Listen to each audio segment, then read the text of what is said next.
Kasi kung seminaries na yung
Teka lang po, makikirahan po muna.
Sana makita tayo ng third. Magkagalit.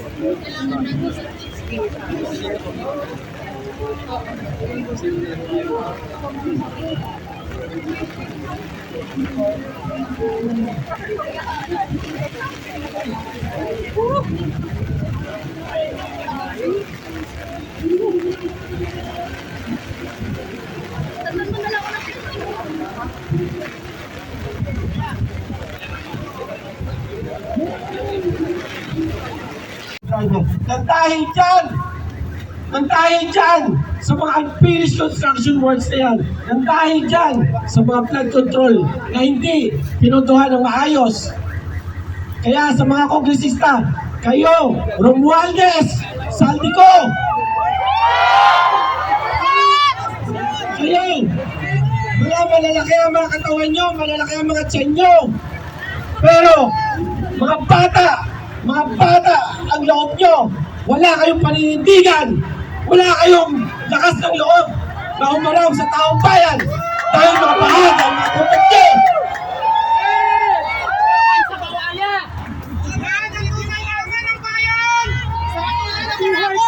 Oo. Hindi sapat ang pagbaba sa pwesto nila Romualdez at ni Saldico. Dapat silang makulong. Makulong. Kasama ko na rin ang pagkukulang ng gobyerno para sa mga senior natin. Para sa mga senior natin. Sa mga senior natin na hindi lahat nabibigyan ng ayuda, hindi nabibigyan ng benepisyo. Bakit? Nagiging selective. Porket mayaman, porket mahirap, hindi nabibigyan lahat yan. Merong mga mayayaman na nabibigyan, merong mga mahihirap na nabibigyan. Bakit? Anong rason ng gobyerno? Anong rason ng mga munisipyo? Ang rason ng munisipyo ay kulang ang pondo na kung saan hindi naman kulang ang pondo ng bayan, pero nasa kamay, nasa pulsa ng mga kongresista. Kaya hindi nabibigyan lahat ng senyor. Kahit mayaman yan o mahirap yan, dapat lahat ng senyor nabibigyan. Hindi ba?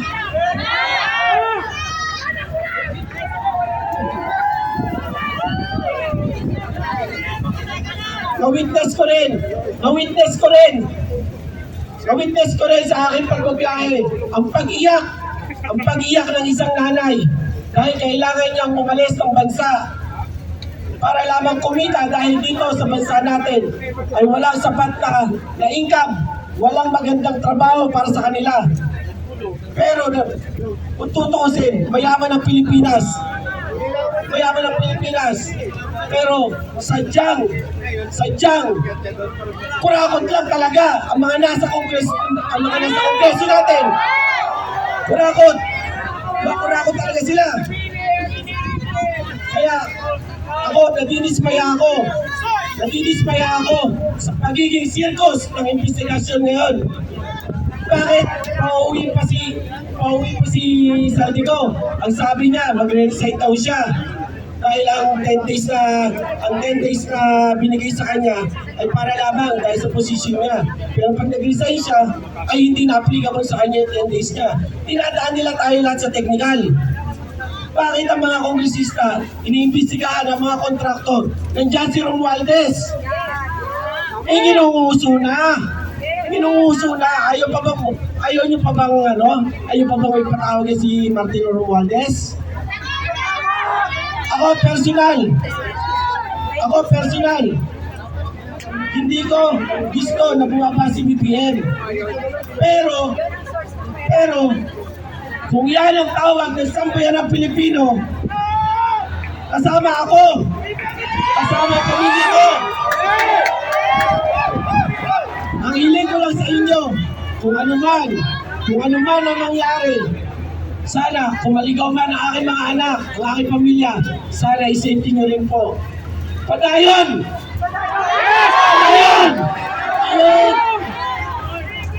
Maraming salamat po.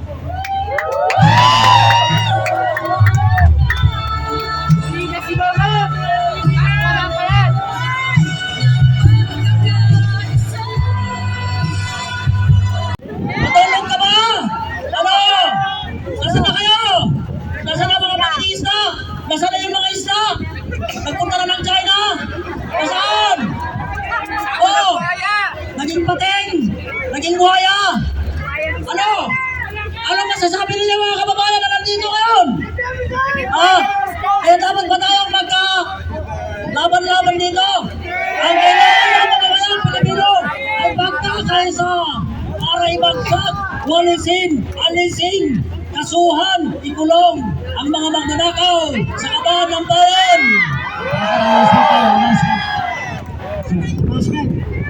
Announcement! Makinig kayo! Nag-arrange si General Romy Pukis ng mas malakas na sounds para mag-party tayo rito!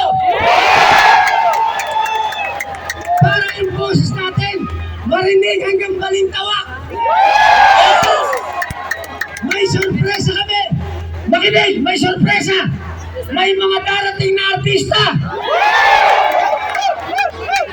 Kagaya ni Fernando po! Dolby!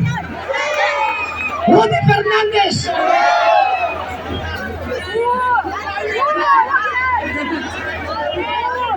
At sinabi niyo darating?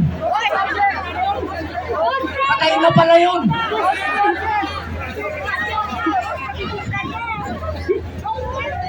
Kaya sila darating! Kasi may narinig sila sa kanilang himlayan na ghost! Ghost people! Ang ghost people! Ayos! Sigaw naman dyan, galaw-galaw!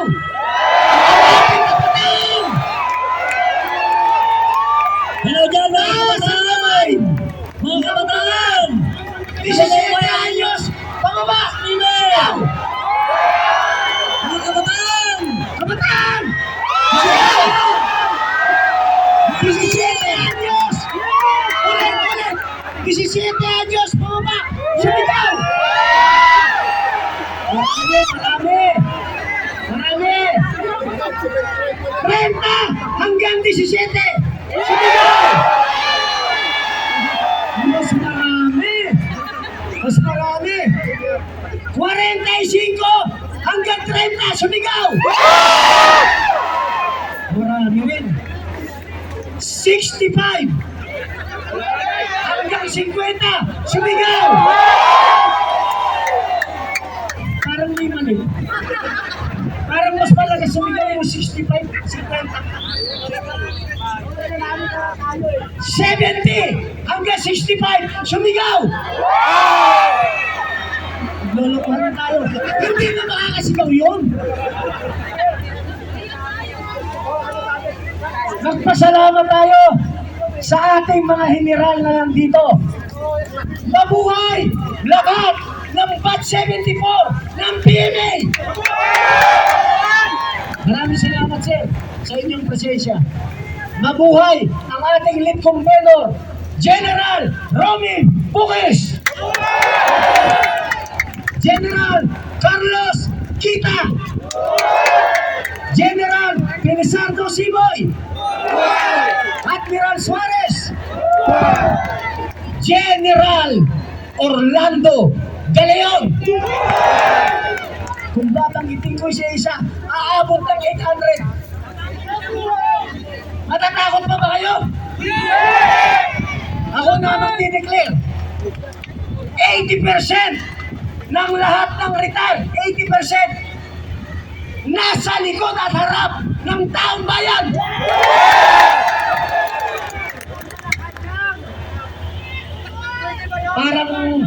Parang 20% na lang yung natira sa kanila. Diba, Kapitan? Magkaisa tayo. Diba, Kapitan? Ang sarap pakinggan. Ang sarap tingnan ng ating mga kababayan nagkakaisa. Ito. Ito masaya ang kababayang Pilipino kapag nawalang tinig. Ang tinig na yan ay ugat ng hindi pagkakaisa ng mamamayang Pilipino. Kaya walisin na ang korupsyon na yan. Ngayon, magiging masaya tayo, ha? Lahat tayo kakanta. Napakagandang kanta. Kahit sino magugustuhan, maliit man o matanda. Alam niyo ito. Martin Magnanakaw! Martin Magnanakaw! Martin Magnanakaw! Magnanakaw si Martin! Martin Magnanakaw! Martin Magnanakaw! Martin Magnanakaw! Magnanakaw si Martin! Stop! Narinig ng kanyang number 1 na kalaban. Imimensahe ko, gusto niyo tawagan ko? Si Congressman Kiko Miao! Tatawagan mo ako! Miao! Miao! Papuntayin natin dito! Tawagan ko. Ay, mga kabayan, yan, umaatras yung truck na yan. Medyo alumis po tayo. At baka kayo ay masagay. Ayan na! Magbibisi ko tayo mamaya yung gabi! Ayan, mas pinalakas ang tinig ng bayan. Wala nang mga ating speaker na yan. Ayan na, pinagbigyan tayo. Ay, magkaisa. Ang laban natin na ito ay laban para sa mga kurap, magnanakaw sa ating bayan. Ayan po. Medyo taas-taas muna kayo dyan, mga kababayan. Kayo po ay naging sa atin ng mga class. At tingnan na lang muna. Magpasalamat tayo sa ating mga MMDA. Maraming salamat, mga sir. Magpasalamat tayo sa ating mga kapulisan. Maraming salamat.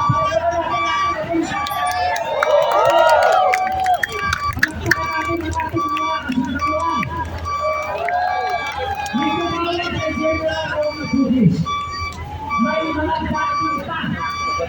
10,000 parating! Sama-sama tayo!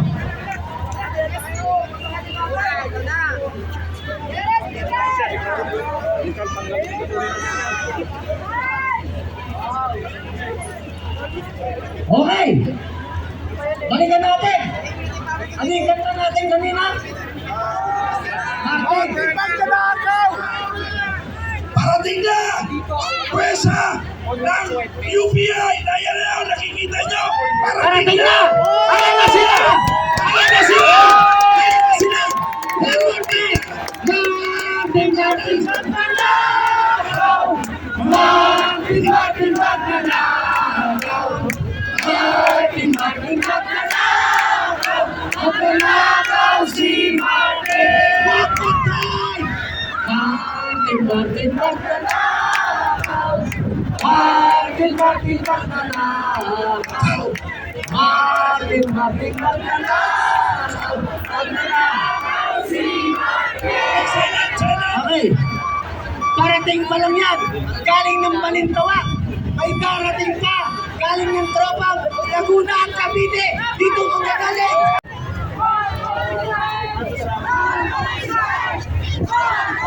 Lakas!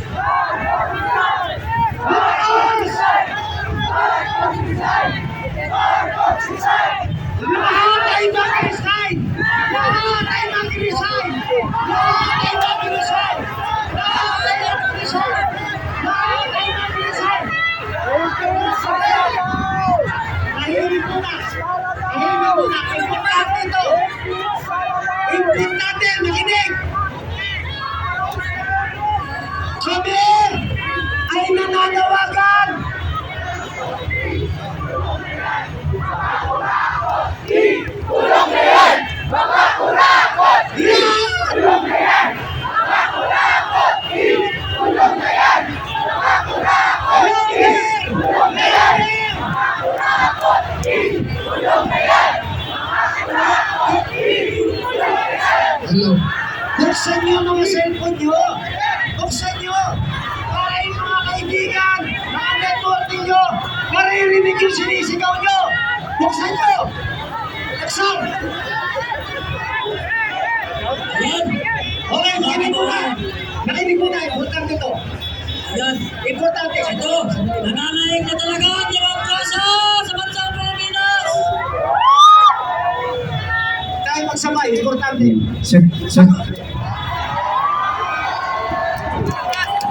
Makinig! Huwag tayong magsabay para maintindihan nyo. Importante, naiintindihan nyo yung lalim ng nangyayari sa bansa natin. Para yung pinapakipaglaban natin, talagang merong pinanggagalingan legally. Okay? Makinig kayo ha? Makinig! Yung pagpatanggal natin kay Martin Romualdez, tayo nagpatanggal sa kanya! Sa tulong ng ating mga noble military, kasama natin ngayon sa pamumuno ni General Romy Pukis! General Orlando De Leon! Ako'y nananawagan sa lahat ng sangay na graduate ng 3 academy. Meron po tayong 3 state-run academy na pinopondohan ng Malacanang Office of the President, Direkta, Philippine Military Academy, Philippine National Police Academy, Philippine Merchant Marine Academy. Mananawagan ako sa unang eskwelahan. Lahat po na nagtapos sa Philippine Military Academy, mga sir, sumama na kayo sa amin ngayong gabi. Para matapos ang trabaho. Lahat ng graduate ng Philippine National Police Academy, mga sir, sumama na kayo para matapos ang laban.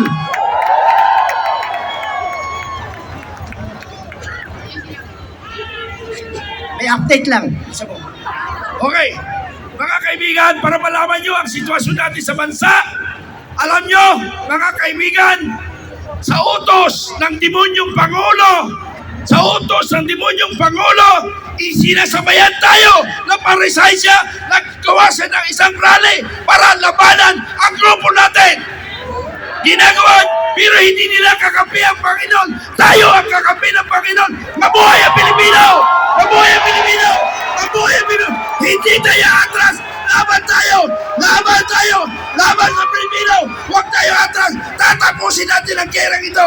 Dahil ang Pangulong Marcos, naganap siya ng grupo para tatapatan tayo! Pero hindi tayo natapatan dahil kakampi natin ang Panginoon! Mabuhay ang Pilipino! Salamat, Colonel Metran, para sa kaalaman ng lahat. Kung meron kayong kilala, pinakamatapang hindi umaatras sa laban na dating nagsilbi sa sandatahang lakas ng Pilipinas, ang magiting nating Scout Ranger, Colonel John Metran. Ito yung humamon ng suntukan kay Romualdez kaya nag-resign. Sabi nila sa atin, hindi nyo mapapababa ang pinakamatapang, pinakamalakas, pinakamayaman, makapangyarihan na tao sa Pilipinas. Lahat tayo, karamihan, hindi lahat. Ang binoto natin, BBM Sara.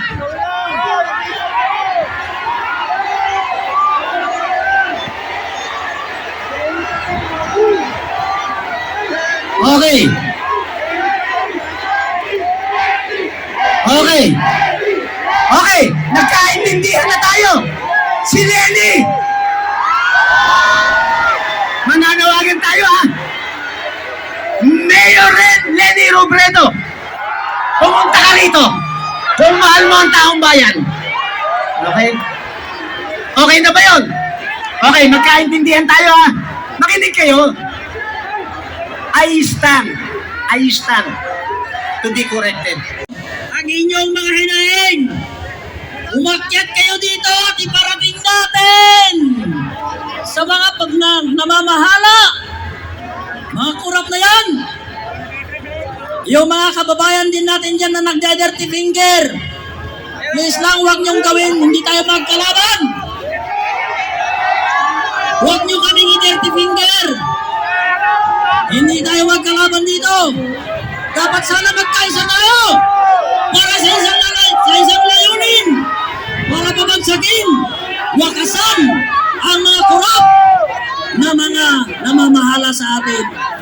Yun na po ang main objective po natin dito. Wala tayong kinikilingan dahil ang pagkakaisa ang hinahanap, yun ang United People's Initiative. So ito, mga kababayan, pakinggan po natin ang isang kabataan. Ang isang kabataan. Ito po, pakinggan po ninyo mga kababayan. Kunting katahimikan lang po. Kunting disiplina lang po. Hello. Pakinggan po natin siya. Ito po ay isang kabataan po.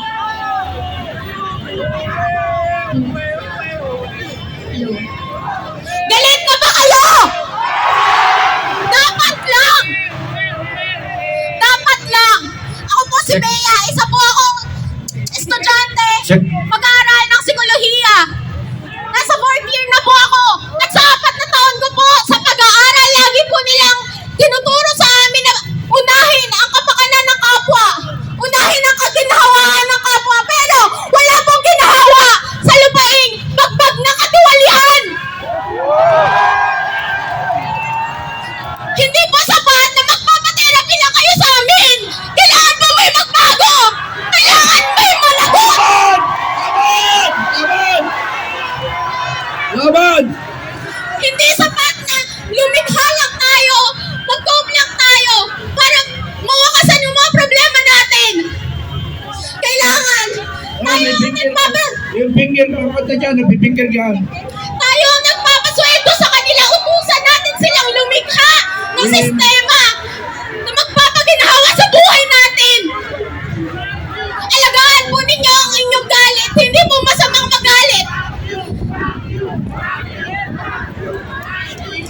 Hindi po masamang magalit. Alagaan nyo po ang galit na yan hanggang 2028 at hanggang matapos ang mga buhay natin. Alagaan nyo po ang galit nyo. Tumitig kayo sa tabi ng inyong mga kamag-anak, ng inyong pamilya. Tumitig para sa kapwa. Maraming salamat po sa pagtindig ninyong lahat. Okay. Oh, mayroon na namang isang PME class, sulido, PME class, sulido, narito na sa atin. Marami ng PMA narito na mga retirado.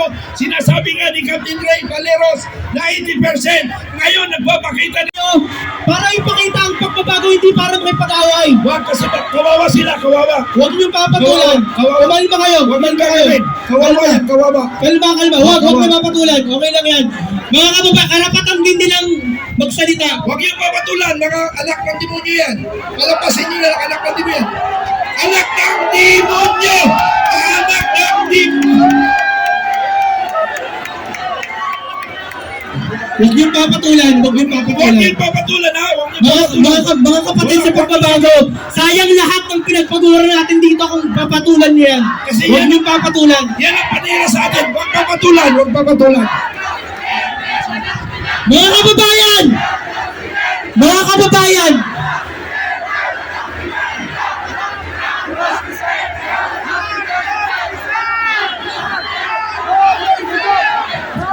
Mga kababayan, alam ko na tayo ay galit na. Wala nang alisan to. Alam ko tayo ay galit na. Galit na sa katiwalian. Galit sa kasinungalingan. Galit sa walang sawa at paulit-ulit na panggagahasa sa kaban ng bayan. 2006 fertilizer fund scam. 1.27 billion pesos. 2011 ASP pagbaon 2.77 billion. 2013 pork barrel scam 12.77 billion pesos.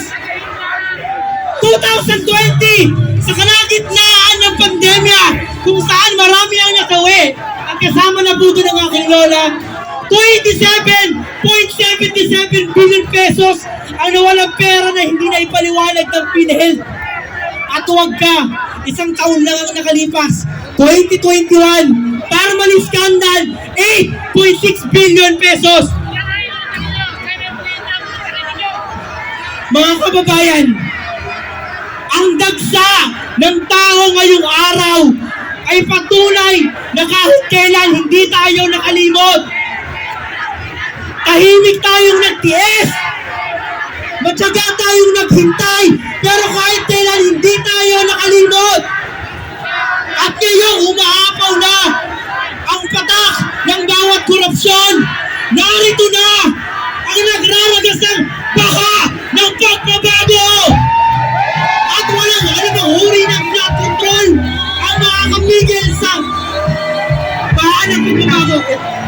Tatapusin ko lang po yung palumpati ko. Mga kababayan, huling salita lamang. Kakausapin ko kayo, bawat isa sa inyo na nandito ngayon. Kakausapin ko kayo. Bayan, ang alab ng puso sa dibdib nyo ay buhay! Kaya huwag kayong magpapasiel! Huwag kayong magpapasiel! Okay, ibigay ko dito sa sunod na pasamantala sa ating bayan.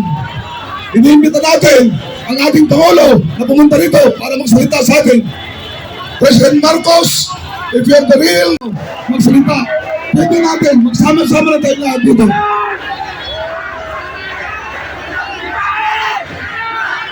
Okay, yun lang. Sama-sama tayo. Tuloy lang natin, mga kaibigan. Marami nang gugulo, pero siya tuloy lang natin. Okay, mga kababayan, konting katahimikan lang po, mga kababayan. Konting katahimikan lang po, mga kababayan. Marami kayo, mag-isa lang ang nagsasalita dito. Kung lahat ay magsasalita, hindi natin mapapakinggan ang hinaing ng kaibang kababayan natin.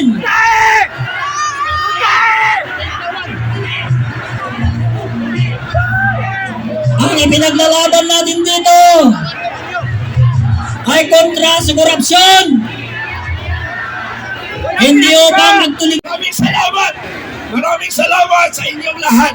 sa inyong pinaglalaban. Saludo ako sa inyo dahil mayroon kayong pinaglalaban. Saludo, pero isa lang ang tumbok natin, korupsyon. Korupsyon. Korupsyon. Tawagin natin si Senador Hontiveros, si Lini Robredo para manawagan kay Pangulong Marcos. Okay, lumuhod ang mga pinangalan natin. Salamat, salamat! Salamat! Salamat, Pilipino! Salamat! Okay.